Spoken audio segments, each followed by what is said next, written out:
Welcome to the party. I'm Sam Ekstrom. Wasn't pretty last night. Wolves lose, but on the bright side, the Minnesota basketball party is back.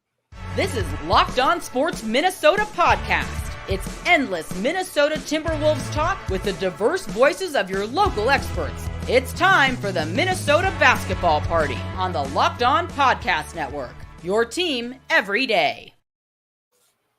What's up? It's Wolves Talk. Every Wednesday, we're back after the autumn hiatus. The season is here, and we are here on the Minnesota Basketball Party on Locked On Sports Minnesota. It's all part of the Locked On Podcast Network, your team every day. Thanks for checking us out. Also, check out Locked On Wolves with Ben Beacon, a usual panelist on this show. Not today, but you can find our audio of this show, the Locked On Wolves podcast feed, wherever you get your podcasts. 110-103, the final last night. Didn't feel that close. Lakers outplay the Wolves. An ugly debut for Julius Randle and to some extent Donte DiVincenzo. We'll talk about Anthony Edwards' performance and Rudy Gobert's surprise extension before the game. The Wolves lock him up through possibly 2028 with a bombshell that dropped before the game. That's all coming up on the Minnesota Basketball Party, which is brought to you by Game Time. Download the Game Time app, create an account, use code LOCKEDONNBA for $20 off your first purchase. Unfortunately, we don't have Ben Beacon. We don't have our Wolves analyst, Jack Borman, today. They didn't show up. Kind of like the Wolves, Reggie. The Wolves did not show up at Crypto Arena last night. It was the Bron and Bronny show. It was the AD circus. He was controlling everything. The Timberwolves just didn't have any answers. That resembled last year's opener, which was clunky. And I guess the Wolves recovered from that, Reggie, but not a good way to start a season with high expectations. No, it wasn't. And you know what? I figured it would probably look like this. I think last year we also expected some clunkiness just to see how they gelled with Cat and with Rudy and the ascension of Anthony Edwards. The thing now is everybody knows Ant is the alpha on the team. Like, this is his team. They're going to lead as he goes. Just watch the starting five finish that. What was it, earlier this week? And it's kind of crazy to me how he's just it just seems like almost overnight, like people are talking about him as like one of the best players in the game. And it's interesting. Yesterday, like, we saw a lot of ISO ball. We saw a lot of hero ball. And I thought that was interesting, especially in a Chris Finch offense, because usually he specializes ball movement. And there were times yesterday where, Julius Randle decided not to pass out to Ant, who's wide open behind the three, because he wanted to put his head in somebody's chest and go to the cup. And while some might say, well, that's kind of what people were hoping Cat would do, I get that. But also it's like, well, you also have to make the smart basketball decisions. Not all the time, are you hunting your shot? And so it was really clunky out there. A lot of like forced threes, a lot of missed shots.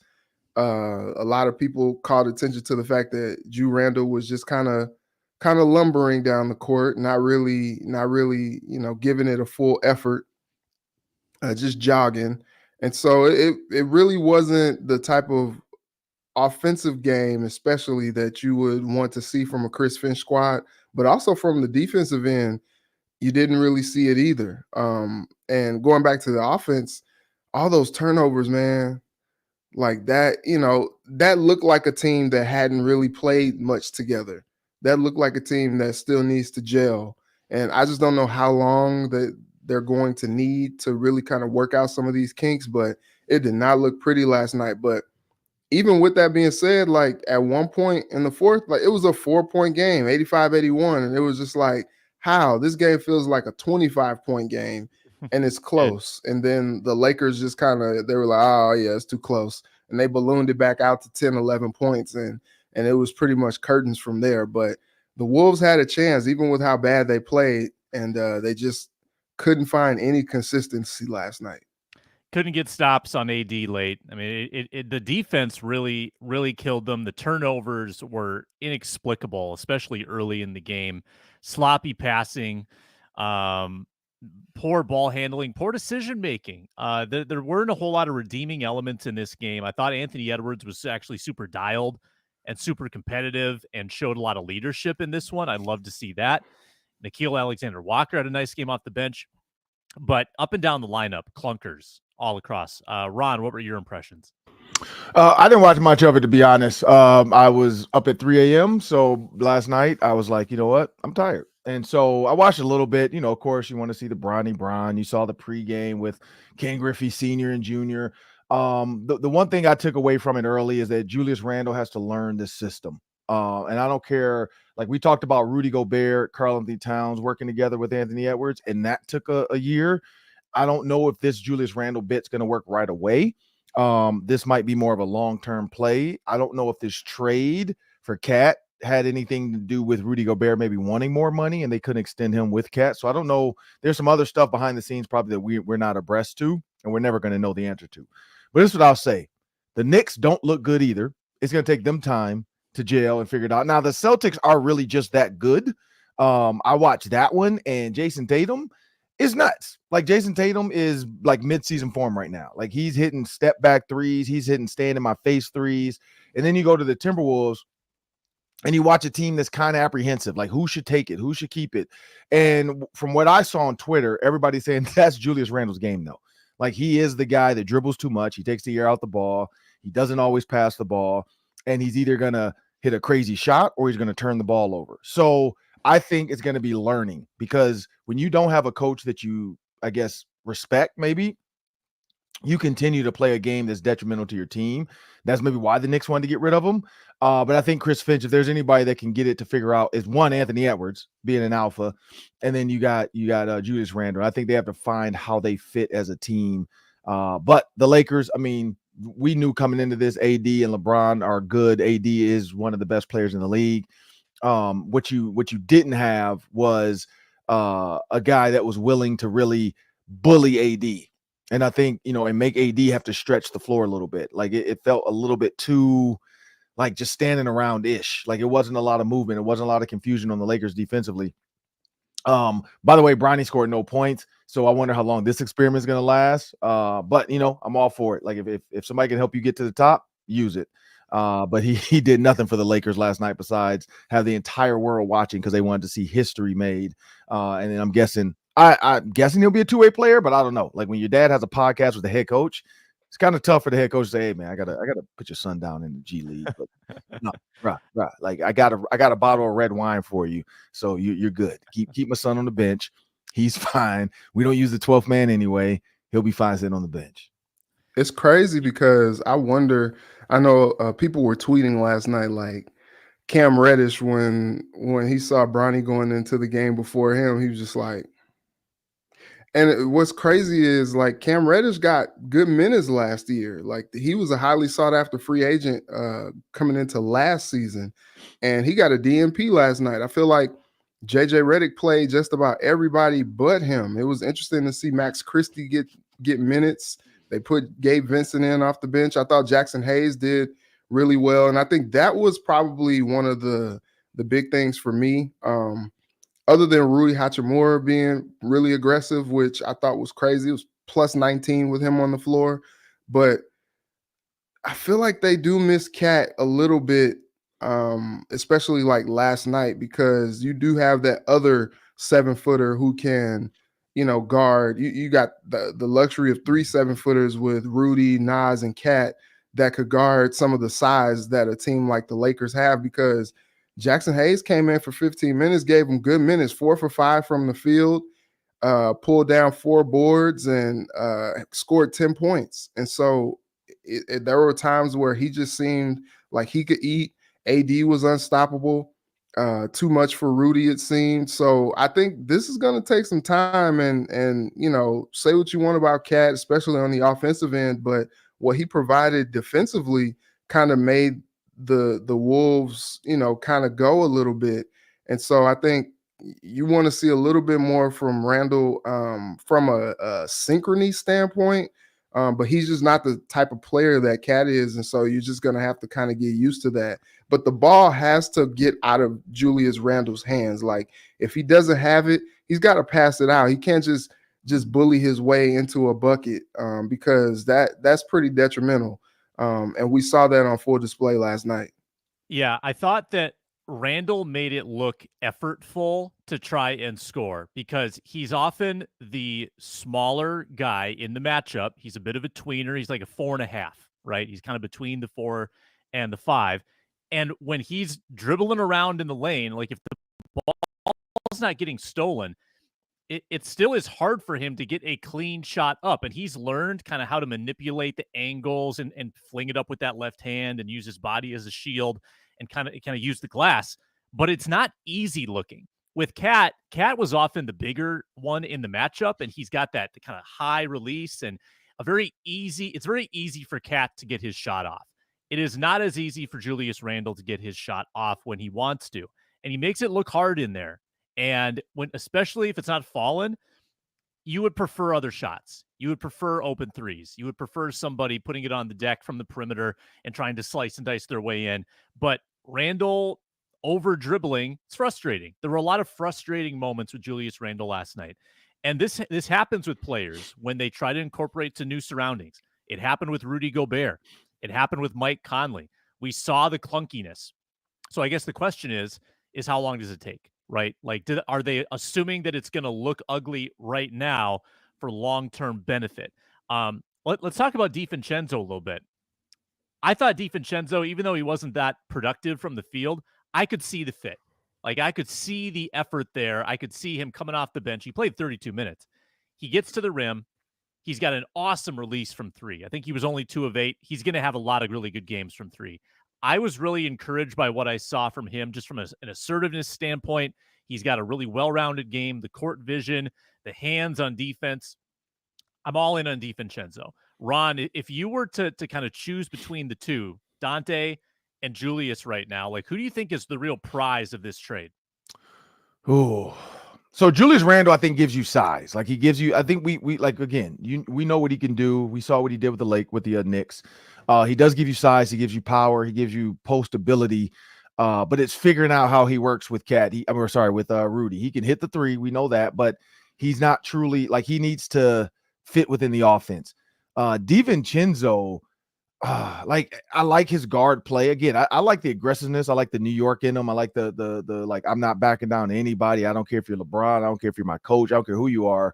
Like, he has that attitude. And so it's too early for me to kind of figure it out right now. Like, I think Randle gives you not Cat production, but he gives you production. But it's also him having to figure out where he is in this offense. DiVincenzo gives you, when Mike Conley's on the bench, he can come out there and help you run the game. Like, he can run the offense. He can get guys lined up. He can get the ball up the court. He can shoot.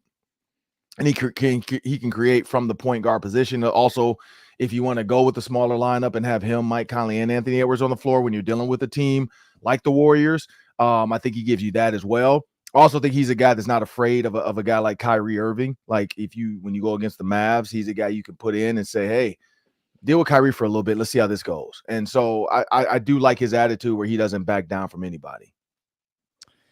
I thought Anthony Edwards looked like a different guy last night in a good way. And I'm going to tell you my premise on the other side of this break on the Minnesota Basketball Party.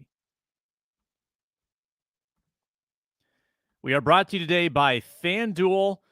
NFL fans, NBA fans, when you have a hunch, FanDuel is the place to go. If you had a hunch that Anthony Davis was going to go off last night, as he tends to do against the Minnesota Timberwolves, you probably could have found a nice Anthony Davis prop to wager on at FanDuel.com, America's #1 sportsbook. And it's a great time to have hunches at FanDuel because if you want to put $5 on that hunch, you're a new customer, you get $200 in bonus bets guaranteed. Win or lose, whether the hunch pays off, whether your gut was right.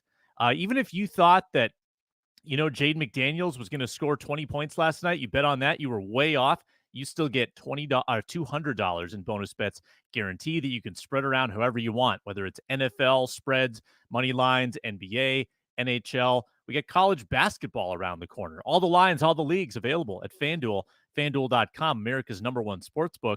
make every moment more. We got to talk about the star here on the Minnesota Basketball Party. I'm Sam Ekstrom again, Reggie Wilson, KARE 11 Sports Director, Ron Johnson, at 3 Ron Johnson, host of the Ron Johnson Show. Got to talk about the star, Anthony Edwards, because starting 5, the Justin Jefferson, Anthony Edwards collab that dropped yesterday, he's all over the place. Olympic team, gold medalist. I thought that he looked different from a competitive fire standpoint, from a leadership standpoint, to be laying into his team for their effort in the second quarter of the opener. I thought was interesting. I thought it was cool. I thought that he really took the bull by the horns in this game when really nothing was working. He hit tough shots, scored 27 points. Probably could have been a 35-point game if he gets a couple more whistles, gets a couple more shots to drop around the rim. I liked Edwards' game. I know they got on him for not passing it enough, but who was hitting shots last night? I liked his performance, Reggie. I thought that his competitive fire, 41 minutes, and the effort he put forth, let's see if we get that for 82 games. Because what did we criticize Ant for last year at times? Kind of floating, right? Kind of going through the motions and disappearing at times.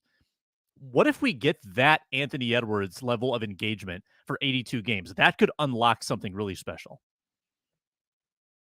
Yeah, I think so. And I think now he kind of knows, like, hey, I'm the guy, like this is my team, Cat's gone, and now he's the dude. And so, you kind of saw it a little bit in the starting 5 with just how he kind of grabbed the bull by the horns. And I think now he's gonna be that dude that gets his, does what he is trying to do out there. Like he scored 27 last night. I think that's going to be a norm for him, scoring 25 plus a night, just because like you saw him last night during, times of skids by the team. He's just like, you know what? Let me pop this 3 real quick, or let me go hunt a basket. And, he's out there like, come on, y'all, wake up, wake up, wake up. He was mic'd up last night. And so, I think you like to see a guy with the competitive fire that he has. Anthony Edwards believes he's the best at everything. Like he believes he could play in the NFL right now. Like he just believes in himself that much. And I think earlier in his career, you're like, okay, that's cute, but like let's translate it to what we see on the floor. Like, how can you help your team be a winner? And I think he's kind of in that mode now. He got a taste of it last year. I think his big thing was making sure he was in the right shape, taking care of his body a little bit more, and really kind of, making himself kind of ready for the long run. And he saw the greats in the Olympics in the summer playing with those guys. He saw what it takes to be great from that spectrum. And I think we're going to see a new level of Anthony Edwards unlock this season. And I'm interested to see how that leads the Wolves as far as like wins are concerned.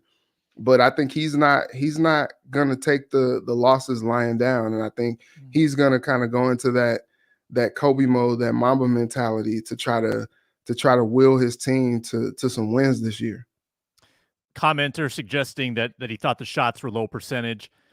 I don't hate threes from Ant. He shot him at 38% last night. I think that if the balance between threes and attacking the rim, I think if that gets out of whack, that could become problematic if he settles too often. Maybe he was a little generous with the threes early in the game. I thought he had a little more downhill mentality later. So that's something to watch. 13 3 attempts is quite a few. But Ron, do you agree that like the biggest growth for Ant might be the mindset that if it's about staying engaged for a long season, it's about putting forth the effort night in and night out? Is that what's going to put him in the MVP conversations? Yeah, well, you got to win. I mean, let's be real. Like, you got to win. I think he did everything he did last year. He should have been considered at least, and it wasn't even like a hard consideration.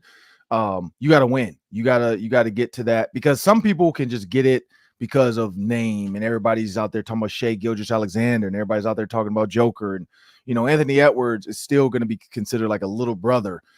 Maybe getting rid of Cat is going to help him, because if he does do a 54, 56 win season without Cat, and it's just him and then you look at Gobert and Julius Randle, who I wouldn't consider a big three anymore. I just think it's Anthony Edwards' team now, kind of like Michael Jordan with Bill Cartwright. Like Anthony Edwards or Rudy Gobert kind of reminds me of Bill Cartwright or Luke Longley in that situation. Like he's on the team, but can he carry the team? And probably not. And so, and I say no, Rudy Gobert cannot carry the team. He needs scorers. And so I think Anthony Edwards, you do it this year, you get the 50+ wins, you're in the top 3 seeds. Then yeah, I think it is. So you got to win. You got to win games, and that's all that people care about. You got to be dominant on the floor when it happens.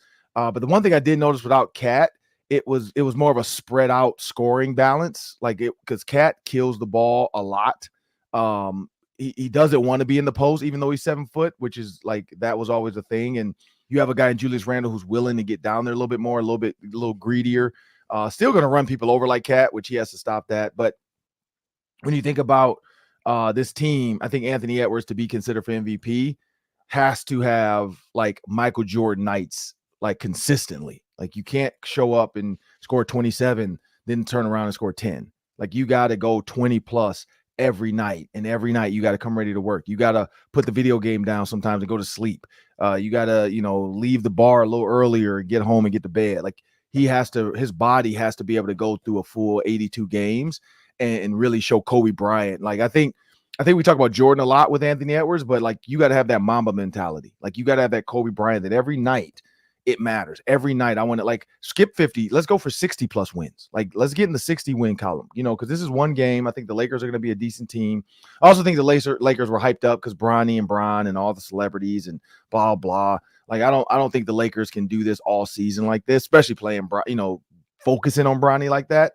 Where it's a media circus every night. I think the Timberwolves, this kick in the mouth is going to get them to wake up. Also, like Joe Ingles, you didn't see a lot from him. Naz Reid had a decent night. But I'm really interested to see like some of the younger guys too. Like we haven't seen what those guys can bring to this team. Yeah, let me swing that over to Reggie. What'd you make of the rotation? Because when the Wolves were basically bleeding out in the second quarter, they're down by 19. I wanted there to be a spark plug off the bench. They've got so many promising young guys. We saw them all preseason. Like, who's not excited to see Rob Dillingham? Josh Minot was awesome. All Luka Garza does is score. Terrence Shannon. There are options there. There are options. It doesn't need to be a long time, like 3 minutes. I thought Chris Finch, that it felt like the type of lackluster energy that required a shot in the arm. He didn't play that card. He only played 9. And Ingles was barely in 9th. Did you expect to see one of the young guys last night? Because I thought we'd see at least one for a little bit, and we didn't. What do you think the rationale was there with Finch? Yeah, I think he still probably finds Dillingham just a bit erratic yet.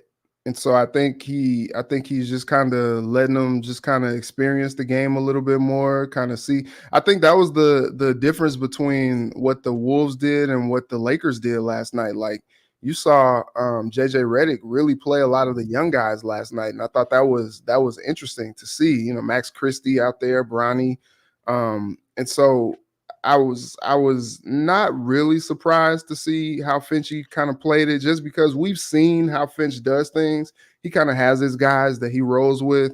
I think he was kind of putting Ingles out there to give him a look. Maybe he can pop a 3 or 2 to maybe get that shot in the arm, as you were talking about, but wasn't necessarily all that great in the minutes that he played. So, he kind of got him out of there. But, I thought that they could have used a little bit more from Naz Reid, -6 when he was out there on the floor, 3 for 8 from the field goal percentage standpoint. And I think he's got to be the guy that takes that step, moving forward. You talk about what the implications of the long-term Rudy Gobert deal, I know we'll talk about that, means for guys like Randle and Naz moving forward. Well, Naz kind of has to play in a way that kind of forces the Wolves' hand, like, hey, y'all got to do something, but I'm here.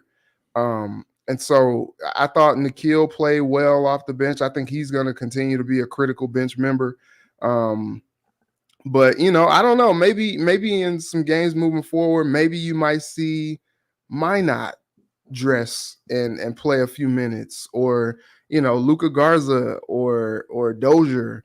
But I don't know. I don't think it is necessarily time for Rob Dillingham. I think Finchie probably just wants him to learn a little bit more before he puts him out there.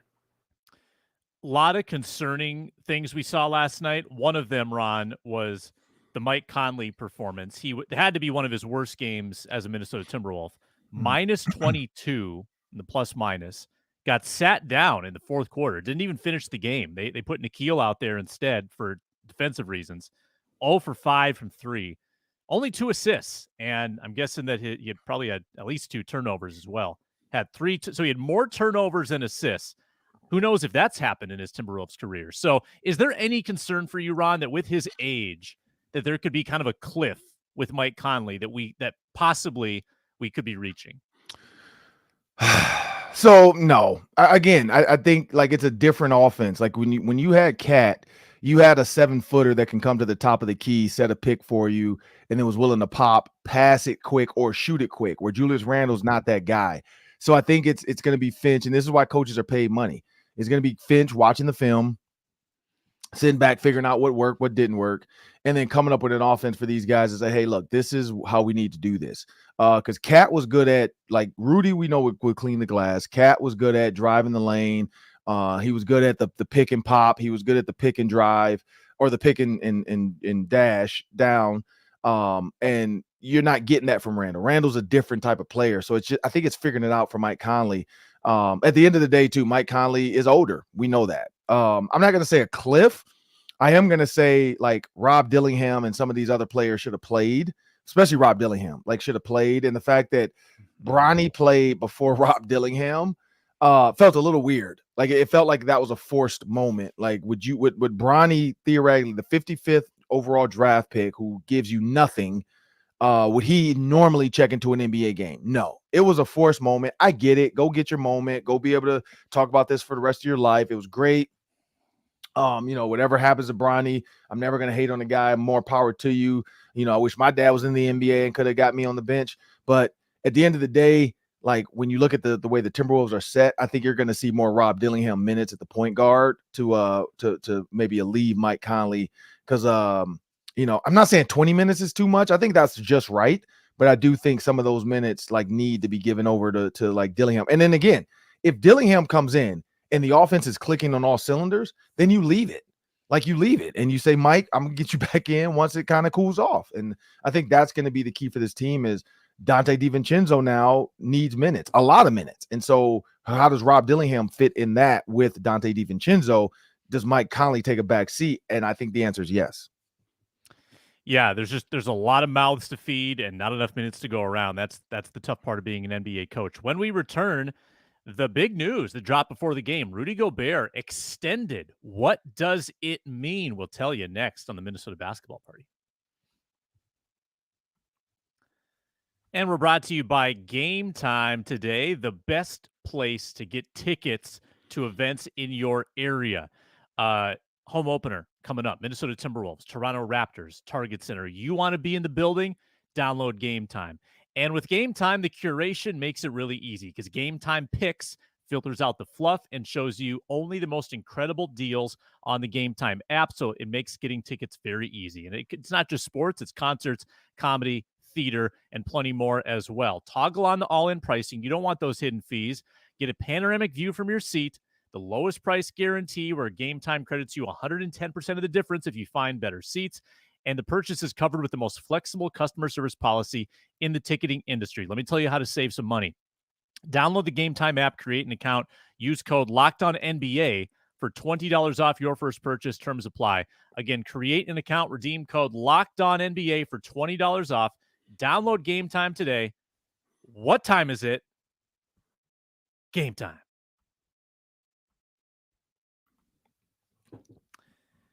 Breaking news dropped before the game yesterday. I don't have the breaking news sounder here, so we'll have to go without it. Rudy Gobert. No, that's the club. The club. I'm sure they played that sound effect at Crypto.com Arena last night at some point. When Bronny comes in, play that. Rudy Gobert, 3 years, $110 million. So that breaks down. I'm just guessing, haven't seen the figures yet. Probably like 35 the first year, 37 the next year, and 39 the year after that. For reference, he's making 43 this year and was scheduled to make 46 next year. So this is a not a pay cut because he gets a bunch more guaranteed money, but it is an annual salary discount on Rudy Gobert as he gets further into his 30s. Clears up some cap space. I don't think anyone can deny that if you were going to pay Rudy Gobert for more years, that this is a team-friendly way to do it. The question is, did you want more years of Rudy Gobert? He's a very polarizing player. Last night was not the best version of him, the way he got beat up by Anthony Davis.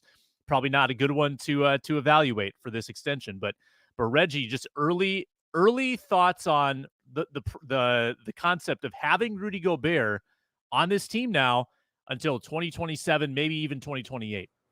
Yeah, I just don't know that the Wolves really had much of a choice. I don't know if Connolly had much of a choice to do this. And also, he made the big swing for the trade to bring Rudy to Minnesota. And I think that's just, he's sticking beside his guy. The player option that he had for next year is 46.6. And now you rip that up and give him some new money, some stability as well. That 46.6, whew. Now I know you got, Michael Bloomberg possibly coming into the mix, and there's money, being $940 million, Reggie, possibly in the bank, right? Yeah, that's what we hear from Sir Shams. But I think that's just a lot to go into the second apron for, and really kind of hamstrings the franchise when you talk about, maybe trying to do something new with Naz Reid. And, maybe now still Naz Reid may not get the type of contract that he demands going into next year. So I feel like this was just something that the Wolves had to do, just because like they had to bring that number down next year and the following years if Rudy opts into his player option. And why wouldn't he opt into $46.6 million? Like, that was going to really hamstring the franchise financially. So they had to do something like this. Whether or not, from a basketball perspective, it's the right move to be made, you can talk to whoever you want to talk to one side or the other on if that is the case. But I think that's just something that you kind of have to just deal with, kind of have to live with, and just see what happens.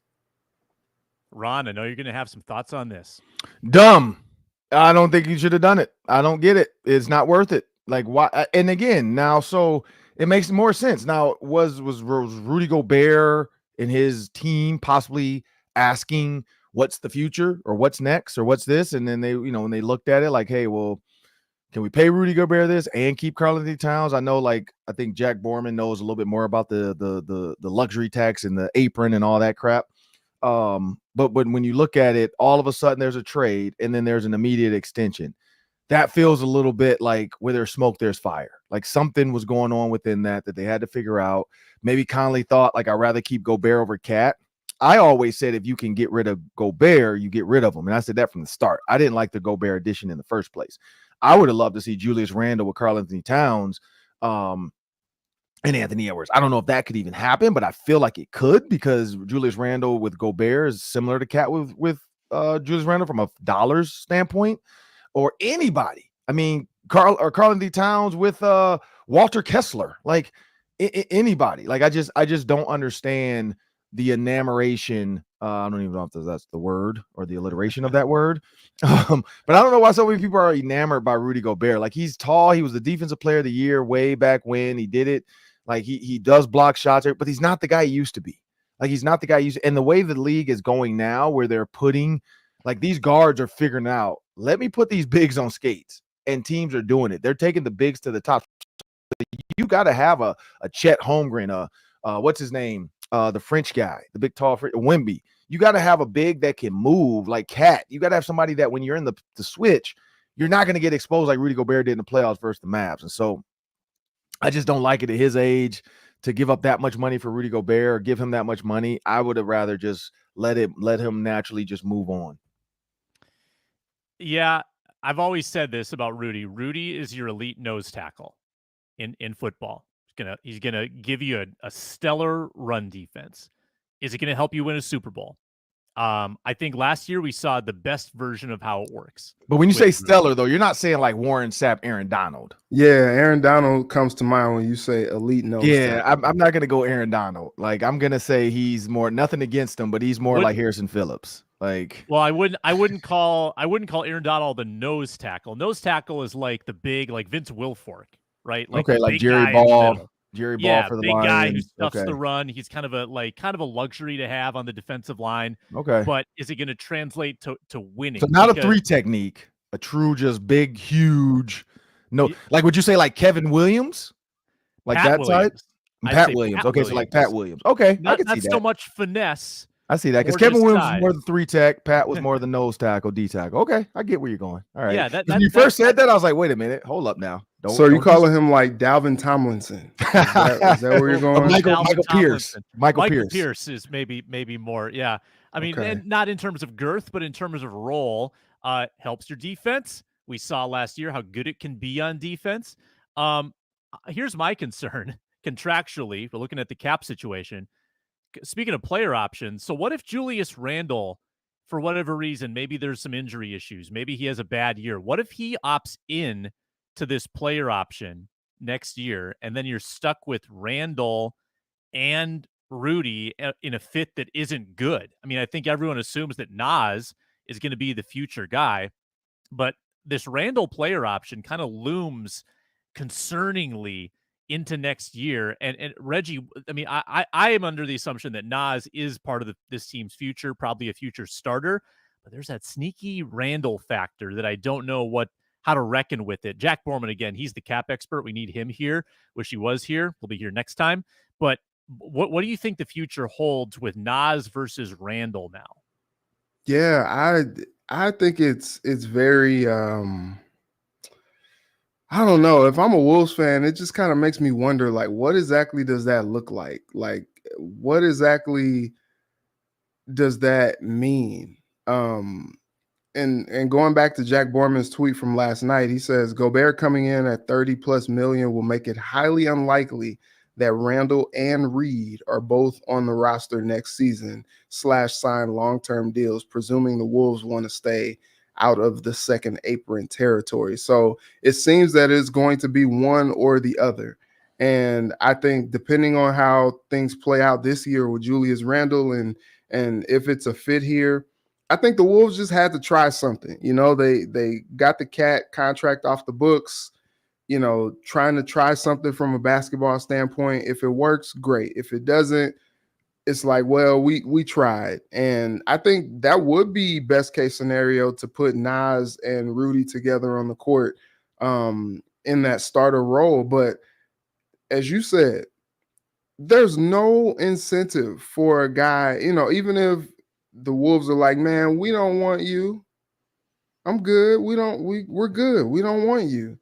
Like, he's still like, oh yeah, that's cool though, but I'm about to get this money though. I'm opting in. Like, there's no real reason for a guy not to opt in.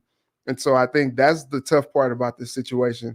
It's in the player's hands. And so if he opts in, then now you're looking at trying to find a trade partner.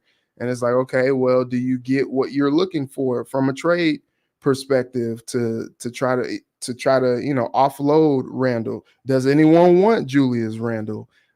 That will give you, you know, what you're looking for? Is it just a salary dump at this point? Like, there's a lot that just kind of goes into it. And now you're just talking about like a lot of assets at this point. Like, you gave up 4 first-round picks to get Rudy. And, you know, now you're looking at maybe trying to see what you can get for Randle, as opposed to a guy that, you know, Tim Connolly said they're going to raise his jersey into the rafters one day, and Karl-Anthony Towns. So the whole thing just feels weird. Honestly, too, and I said this earlier when the trade first happened, it all just kind of felt premature. Like, I felt like maybe they could have gave it another go at least this year to see, how far they could have gone with more conditioning, with more, gelling. Like, they were a very gelled team when it came to, the postseason last year. It just didn't work out against the Mavs. I just thought maybe you try to see if it works one more year and then maybe you pull off the trade to try to see maybe if someone wants to take on Cat's deal. I just thought maybe it was a little premature to pull the plug. But look, it's just one game. They got to figure some things out. We may be singing a different tune in January. Yeah. The sneaky subplot that we haven't discussed, they didn't have slow-mo last night. Maybe slow-mo was the glue that held it all together. Maybe that's the real loss here. I feel bad for Julius Randle to some extent because he is who he is. He's 30 years old. It is not his fault that he's been traded to a team that has a big in Rudy that can't spread the floor. Like, Julius is going to do what Julius does, but now he's got to do it around a big that can't go to the perimeter. That's problematic. And it's crazy, the thoughts I'm already thinking after one game. I'm already thinking, well, can they just trade him at the deadline? Like, can they get something for him at the deadline and move Nas into the starting five? These are the thoughts that are already circulating in my mind. That's probably not fair to Julius Randle, so I'll give it some more time. But when you have a game like that, that's definitely what happens. We got to predict the week. Final segment that we always do on the basketball party. The Timberwolves have 3 games coming up, and we'll tell you exactly what's going to happen. We're never wrong, right? When we predict the week, we always nail it. It's the Kings, it's the Raptors, and it's the Mavericks before our next show. So 3 games. Ron, predict the week. What are the Timberwolves going to do? It's so hard after one, but I'm going to say lose to the Kings, beat the Raptors, lose to the Mavs. 1 and 2. Okay, so that'd be a 1-3 start. Reggie. I have to agree with Ron. I think it's going to be a 1-2. I think of course, they beat the Raptors. They feel good about it, which in turn gives them some good feelings headed into that game against the Mavs. But yeah, I still think they just need to gel a little bit more. Yeah, I say 1-2. Yeah, that Kings game, that's the Kings season opener at home. They've got DeRozan now. I respect the heck out of the Kings, but the Wolves have always matched up pretty well with them. I'm going to say a sneaky win over the Kings, big win over the Raptors, lose to the Mavericks. 2-2 you start. You go 2-1 this week, 2-2 overall. And then you get into a pretty forgiving schedule in November, actually, with a lot of winnable games. So I'm not giving up.